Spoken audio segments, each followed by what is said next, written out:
राधासाठी स्थळ येऊ लागली. आईच्या डोळ्यात समाधान होतं. आपल्या मुलीला पायावर उभं राहायचं स्वप्न पूर्णत्वाच्या उंबरठ्यावर होतं. त्याच वेळेस मुलीचे लग्न करून जबाबदारीतून मोकळं व्हायचं. पण प्रत्येक वेळी काहीतरी विचित्र घडायचं. कधी स्थळाकडून अचानक नकार, कधी मुलाकडून निरुत्तर. आईला काळजी वाटू लागली. पण राधा मात्र हे सगळं नशिबावर सोडून निर्धास्त राहायची.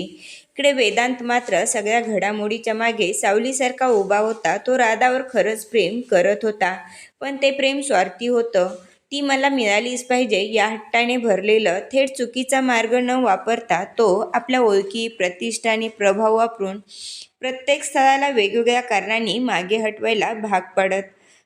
कोणाला राधा नोकरीत जास्त व्यस्त वाटायची, कोणाला तिचं कुटुंब साधं वाटायचं. सगळ्या अफवा तो कौशल्याने पसरवत होता. ऋतू मात्र हळूहळू सगळं ओळखू लागली.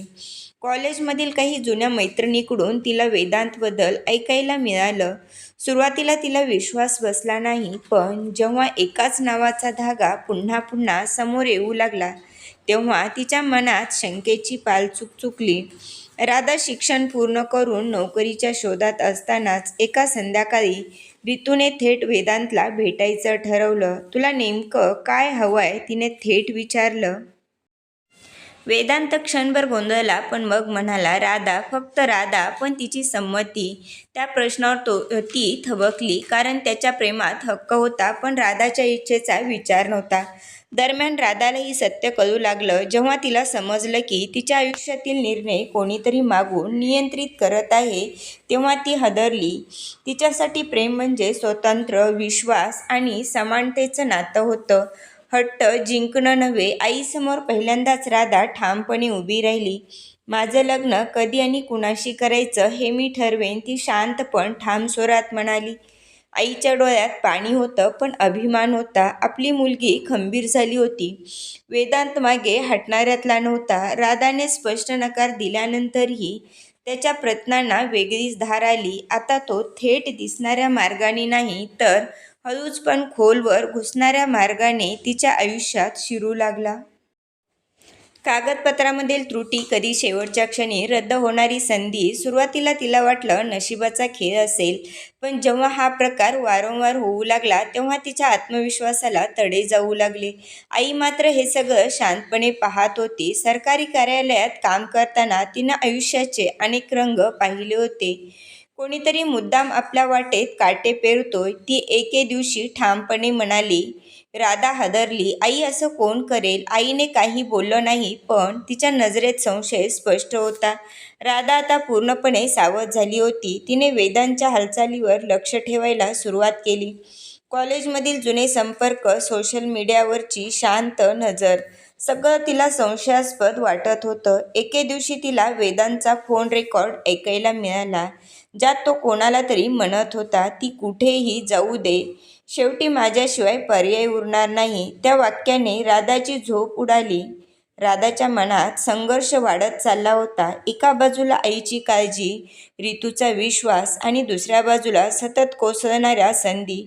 ती आतून मोडत होती, पण हार मानायची तयारी नव्हती. स्वतःशीच पुटपुटली. आईने एक निर्णय घेतला. तिने आपल्या ओळखी वापरून चौकशी सुरू केली. फाईल्स, फोन कॉल्स, नावे. हळूहळू एकच चेहरा समोर येऊ लागला, वेदांत. त्या रात्री घरात भीतीचं सावट पसरलं होतं. आई, तो जर थांबला नाही तर? राधाने घाबरत विचारलं. आईने तिचा हात घट्ट धरला. आपण तिघी आहोत आणि सत्य आपल्या बाजूने असेल तर कुणाचाही दबाव आपल्याला मोडू शकत नाही.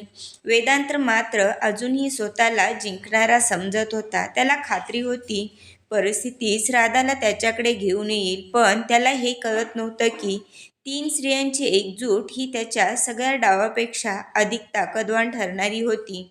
हे प्रकरण शेवटी वेदांच्या आईवडिलांपर्यंत पोहोचतं. राधाच्या आईने पुरावे दाखवल्यावर वेदांचे वडील हादरून जातात. पोलीस खात्यातील वर्षानुवर्षाचा अनुभव, काय योग्य काय अयोग्य याची तीव्र जाणीव, आणि तरीही स्वतःच्या मुलाकडून झालेली चूक त्यांना आतून हादरवून टाकते. वेदांत, हे प्रेम नाही, ते थरथरत्या पण ठाम आवाजात म्हणतात, हा हट्ट आहे. हट्टातून कोणाचं आयुष्य उद्ध्वस्त होतं. वेदांत सुरुवातीला संतापतो. राधाला जिथे जिथे मुलाखतीसाठी बोलावलं जायचं तिथे तिथे काही ना काही अडथळे निर्माण व्हायचं. कधी अचानकच कारण नसताना तिचा फॉर्म रिजेक्ट केला जायचा. या सर्वामुळे राधा अक्षरशः वैतागली होती. वेदांत, तू जे करतोय ते चुकीचं आहे. मी काही चुकीचं करत नाहीये. पण वडील शांतपणे त्याच्यासमोर आरसा धरतात. राधाच्या नोकरीची संधी, लग्नाच्या स्थळामध्ये घातलेले अडथळे, तिच्या आयुष्यावर टाकलेली सावली. त्या रात्री वेदांत पहिल्यांदाच झोपू शकत नाही. आईचे डोळे भरून येतात. तुला मिळवायचं म्हणून दुसऱ्याचं स्वातंत्र्य हिरावून घेणं हे कधीपासून योग्य झालं? तो उत्तर देऊ शकत नाही. वडील हार मानत नाहीत. दिवसेंदिवस ते त्याच्याशी बोलतात, राग न करता, धमकी न देता, स्वतःच्या आयुष्यातील उदाहरणे देतात, चुका मान्य करतात आणि एक गोष्ट सांगतात. खरं प्रेम सोडून देण्याचं धैर्य शिकवतं. हळूहळू वेदांचा अहंकार गळू लागतो. त्याला अपराधीपणाची जाणीव होऊ लागते. राधाचा चेहरा आठवला की आता त्याला अभिमान नाही तर अपराधी भाव मनात दाटून येतो. शेवटी तो एक कठोर निर्णय घेतो. बाबा, मला इथून जायचं, तो म्हणतो. भारत सोडून, शिकायला, स्वतःला समजून घ्यायला. या सर्वांपासून पळून तरी जात नाहीस ना? वेदांत मान खाली घालतो. नाही, सुधारायला जातोय. राधाला याची बातमी कळते. मनात राग नाही, पण एक खोल सुटकेचा श्वास असतो. वेदांत गेल्यानंतर राधाच्या आयुष्यात हळूहळू शांतता येऊ लागली. आईने आता तिच्या लग्नाचा विषय पुन्हा काढला. यावेळी स्थळ होतं अमित देशमुख. देशमुख ग्रुपचा CEO, समजूतदार, सुसंस्कृत आणि आयुष्यात संघर्षातून वर आलेला. राधाची बुद्धिमत्ता, स्वाभिमान आणि सौंदर्य अमितला पहिल्याच भेटीत भावलं. राधालाही त्याच्यात सुरक्षिततेची आणि आदराचा भाव जाणवला. लग्न साधेपणात पण आनंदात पार पडलं. राधाच्या आयुष्यात पुन्हा एकदा हसू आलं. आईच्या चेहऱ्यावर समाधान होतं. रितूला बहिणीचं सुख पाहून डोळे भरून येत होते. अमित आणि राधाच्या संसारात प्रेम, विश्वास आणि समजूतदारपणा नांदू लागला. पण आयुष्याला स्थैर्य फार काळ मान्य नव्हतं. एका व्यावसायिक दौऱ्यावरून परतताना अमितचा भीषण अपघात झाला. क्षणात सगळं संपलं. राधाच्या आयुष्यात पुन्हा एकदा अंधार दाटून आला. ज्या घरात हसू होतं तिथं आता शांततेची भीतीदायक जाणीव उरली. अमितच्या मृत्यूनंतर राधा पूर्णपणे कोलमडून गेली. ती गप्प राहू लागली, स्वतःतच हरवून गेली. आई, रितू, नातेवाईक सगळ्यांनी प्रयत्न केले, पण दुःखाचं ओझं असह्य होतं. आई तिच्या उशाशी बसून म्हणायची, एकदा नाही दोनदा तू कोसळलीस, पण प्रत्येक वेळेस उभी राहिलीस. हीच तुझी ताकद आहे. हळूहळू दिवसागणिक राधा सावरू लागली. अमितची आठवण वेदना देत होती, पण त्याच आठवणीतून तिला जगण्याचं कारणही मिळत होतं. 9 महिन्यानंतर त्या घरात पुन्हा एक गोडसा क्षण आला. राधाने एका गोंडस मुलीला जन्म दिला.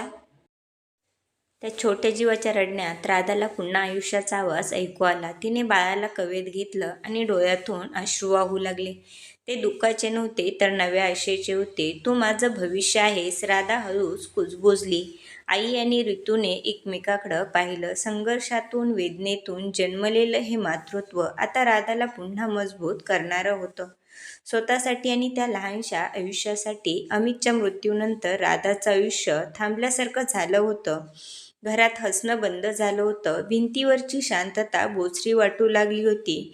राधा आई झाली होती, पण मन अजूनही शोकाच्या अंधारात अडकलेलं होतं. मुलीच्या निरागस हसण्यात तिला कधी अमित दिसायचा तर कधी त्याची आठवण डोळ्यात पाणी आणायची.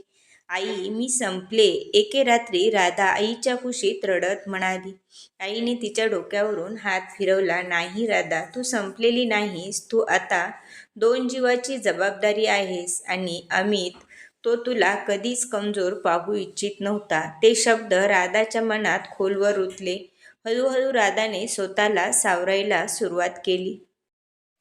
मुलीला सांभाळत ती पुन्हा अभ्यासाकडे वळली. अमित जिवंत असताना तो नेहमी म्हणायचा, तुझं बुद्धिमत्तेचं आकाश फार मोठं आहे. राधा, ते घराच्या 4 भिंतीत अडवू नकोस. आज तो आवाज तिच्या हातून तिला पुढे ढकलत होता. राधाने एका नामांकित कंपनीत नोकरी स्वीकारली. सुरुवातीला संघर्ष होता. काम, मूल, समाजाचे प्रश्न, कुजबूज, विधवा आहे, एकटी आई आहे, अशा टोचणाऱ्या नजरा तिला रोज सहन कराव्या लागत होत्या. पण प्रत्येक वेळी ती हार मानायची तेव्हा अमित तिचे आठवणीत येत होता. त्याचा विश्वास, त्याचं तिच्यावरचं प्रेम. एका महत्त्वाच्या प्रोजेक्ट दरम्यान रात्री उशीरपर्यंत काम करताना ती थकून खुर्चीत कोसळली.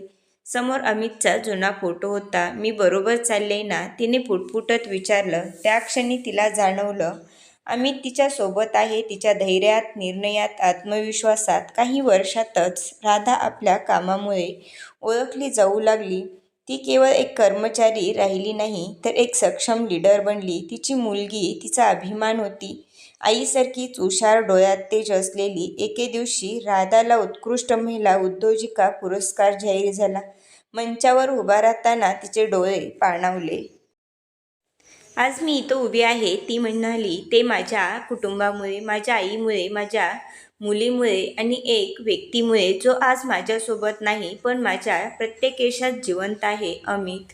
राधाच्या आयुष्यात, तिच्या यशात, तिच्या ओळखीत. अमितच्या मृत्यूनंतर राधाचं आयुष्य जणू थांबलं होतं. हसणं, बोलणं, स्वप्न पाहणं, सगळं संपल्यासारखं वाटत होतं. पण तिच्या पोटात वाढणाऱ्या त्या छोट्याशा जीवासाठी तिला जगायचं होतं. 9 महिन्यानंतर जेव्हा तिच्या कुशीत ती गोंडस मुलगी आली, तेव्हा पहिल्यांदाच राधाच्या डोळ्यात अश्रूसोबत आशेची चमक दिसली. "आई, मी पुन्हा उभी राहीन," ती मनाशीच म्हणाली. आई आणि ऋतूच्या आधारावर राधाने स्वतःला सावरायला सुरुवात केली. सुरुवातीला लहान काम, नंतर आपल्या शिक्षणाचा उपयोग करून ती एका नामांकित कंपनीत रुजू झाली. मुलगी, घर, ऑफिस सगळ्यांची जबाबदारी एकटीवर असतानाही राधा कधीही तक्रार करत नव्हती. दुःख तिने शांतपणे गेलं होतं आणि त्याच दुःखाला ताकद बनवलं होतं. हळूहळू तिचं काम बोलू लागलं. निर्णयक्षमता, प्रामाणिकपणा आणि नेतृत्व गुण. यामुळे ती लवकरच वरिष्ठांच्या नजरेत भरली. लोक म्हणू लागले, "ही बाई परिस्थितीने नाही, तर परिस्थितीला वाकवणारी आहे." कित्येक वर्षांनंतर एका कॉर्पोरेट सेमिनारमध्ये राधा प्रमुख वक्ता म्हणून उभी होती. आत्मविश्वास, संयम आणि परिपक्वता तिच्या चेहऱ्यावर स्पष्ट दिसत होती. तेवढ्यात सभागृहाच्या शेवटच्या रांगेत बसलेला एक चेहरा क्षणभर थबकला. तो वेदांत होता. परदेशातून शिक्षण पूर्ण करून परतलेला वेदांत आता बदललेला होता. डोळ्यात तोच भाव होता, पण अहंकार नव्हता. आयुष्याने त्याला बरंच काही शिकवलं होतं. राधाला त्या व्यासपीठावर पाहून त्याला जाणवलं, ही ती मुलगी नाही जिला मी परिस्थितीने जिंकू शकेन असा समज केला होता. ही स्वतःचं आयुष्य घडवणारी स्त्री आहे. सेमिनारनंतर त्याने तिला थांबवलं. राधा, ती थबकली, पण वळली नाही. "मला काही अपेक्षा नाही," तो शांतपणे म्हणाला. "फक्त एवढं सांगायचं होतं, मी चुकलो होतो."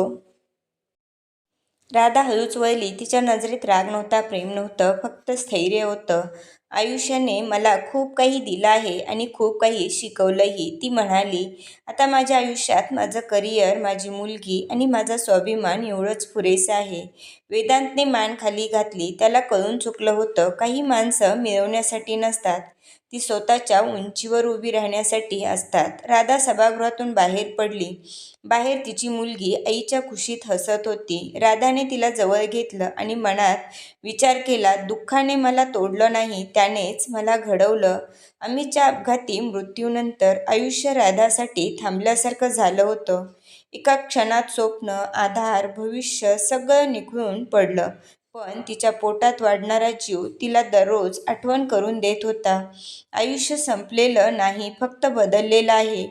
9 महिन्यांनी तिच्या कुशीत एक गोंडस मुलगी आली. त्या लहानशा श्वासात राधाला पुन्हा जगण्याचं कारण सापडलं. सुरुवातीचे दिवस कठीण होते. रात्रीचं जागरण, मनातील पोकळी, अमितच्या आठवणी. पण हळूहळू तिने स्वतःला सावरलं. माझी ओळख आता फक्त कुणाची विधवा नाही, तिने स्वतःशी ठामपणे सांगितलं, "मी आई आहे आणि सक्षम आहे." राधाने पुन्हा करिअरकडे लक्ष दिले. एका नामांकित कॉर्पोरेट कंपनीत तिला नोकरी मिळाली. कामात ती इतकी तल्लीन झाली की तिच्या हुशारीची, निर्णयक्षमतेची दखल सगळ्यांना घ्यावी लागली. मीटिंगमध्ये तिचे मुद्दे नेमके असायचे, आकडे तिच्या बाजूनी बोलायचे. या सगळ्यावर वरच्या मजल्यावरून एक नजर शांतपणे लक्ष ठेवून होती. कंपनीचा CEO वेदांत. तोच वेदांत, तोच ज्याने कधीकाळी हट्टाने तिला मिळवायचं ठरवलं होतं. तोच जो वडिलांच्या समजावण्यानंतर देश सोडून गेला होता. आयुष्य, विचार आणि स्वभाव बदलून परत आलेला. पण राधाला याची पुसटशी कल्पना नव्हती. वेदांतने जाणीवपूर्वक स्वतःची ओळख लपवली. त्याला आता तिला जिंकायचं होतं, दबावाने नाही, परिस्थितीने नाही, तर तिच्या विश्वासाने. यावेळी आधी मित्र त्याने स्वतःशी ठरवलं. एका प्रोजेक्टच्या निमित्ताने दोघांची ओळख झाली. हाय, आय एम वेद. त्याने साधेपणाने हात पुढे केला. राधाने औपचारिक स्मित दिलं. राधा थकवा होता, पण डोळ्यात निरागस चमक होती. वेदांतने तिला पहिल्यांदा पाहिलं आणि क्षणभर थबकला. त्या छोट्या चेहऱ्यात त्याला काहीतरी खूप ओळखीचं वाटलं. कदाचित राधाचं प्रतिबिंब, कदाचित एक हरवलेलं नातं. त्याने हलक्या आवाजात विचारलं. राधा थोडी हसली. माझं सगळं जग. वेदांत काही क्षण काही बोलला नाही. मग हळूच त्या मुलीकडे वळला. हाय प्रिन्सेस, तुझं नाव काय? मुलगी थोडी लाजली, पण मग हसली. आर्या. त्या एका हसण्यात वेदांत हरवून गेला. त्या दिवसापासून आर्या आणि वेदांत यांच्यात एक वेगळंच नातं तयार होऊ लागलं. कधी तो तिच्यासाठी चॉकलेट घेऊन यायचा, कधी तिच्यासोबत चित्रकलेच्या वहीत बसून चित्र काढायचा. आर्यालाही तो आवडू लागला होता. मम्मा, वेद अंकल खूप गोड आहेत, ती आनंदाने म्हणायची. अधिक खंबीर, अधिक खोल आणि अधिक दूर गेलेली. कामाच्या निमित्ताने संवाद वाढत गेला. वेदांत कधीही तिच्या वैयक्तिक आयुष्यात डोकावत नव्हता. तो फक्त ऐकायचा. तिचे विचार, तिचे प्लॅन्स, तिचे स्वप्न. राधाला पहिल्यांदाच असं वाटलं की कुणीतरी तिला विधवा किंवा दुर्दैवी स्त्री म्हणून नाही, तर एक प्रोफेशनल म्हणून पाहत आहेत. हळूहळू मैत्री झाली. कॉफी ब्रेक्स, उशिरा संपणाऱ्या मीटिंग्स, यशस्वी प्रेझेंटेशन नंतरची शांत अभिनंदनाची नजर. राधाच्या मनातही नकळत एक प्रश्न डोकावू लागला. हा माणूस इतका समजदार का वाटतो? पण तिच्या आयुष्यात अजूनही एक सीमा होती. अमितची आठवण आणि मुलीची जबाबदारी. ती सीमा ओलांडण्याची घाई ना तिला होती ना वेदांतला. वेदांत मात्र आतून सतत द्वंद्वात होता. सत्य सांगायचं की थांबायचं? कारण त्याला माहीत होतं, एकदा जर तिला कळलं की तोच वेदांत आहे, तर सगळं उद्ध्वस्त होऊ शकतं किंवा नव्याने उभं राहू शकतं. राधा आणि वेद यांची मैत्री वाढत गेली. कामापुरता संवाद आता थोडासा वैयक्तिक विषयापर्यंत पोहोचू लागला होता. पण तरीही राधा एक मर्यादा कायम ठेवत होती. तिच्या आयुष्यातील सर्वात मोठी प्राथमिकता आता एकच होती, तिची मुलगी. त्या क्षणी वेदांतला जाणवलं, ही तीच राधा आहे. पण एके दिवशी ऑफिसमध्ये अचानक परिस्थिती निर्माण झाली. राधाच्या मुलीची तब्येत बिघडली होती आणि आई काही कारणाने बाहेर गेली होती. काही गडबडीत राधा तिला ऑफिसमध्येच घेऊन आली. आर्या वेदांतला पाहताच त्याच्याकडे पळाली. त्याला पाहून मुलीच्या चेहऱ्यावर आलेला आनंद. राधा हे सगळं शांतपणे पाहत होती. तिच्या मनात हलकीशी कळ उठली. किती सहजपणे हा माणूस माझ्या मुलीच्या जवळ जातोय आणि तीही त्याला स्वीकारते. एके संध्याकाळी ऑफिसनंतर तिघेही पार्कमध्ये बसले होते. आर्या खेळण्यात गुंतली होती. वेदांत तिच्याकडे पाहत हसत होता. तू खूप स्ट्रॉंग आहेस राधा, तो अचानक म्हणाला. राधा हलकीशी हसली. माझ्याकडे पर्याय नव्हता, आता आहे का? त्याच्या त्या प्रश्नात काहीतरी वेगळं होतं. धन्यवाद. जर व्हिडिओ आवडला तर व्हिडिओला लाईक करा, सबस्क्राईब करा आणि बाजूचे बेल आयकॉन प्रेस करा, म्हणजे नवीन व्हिडिओ टाकला की नोटिफिकेशन मिळेल. धन्यवाद.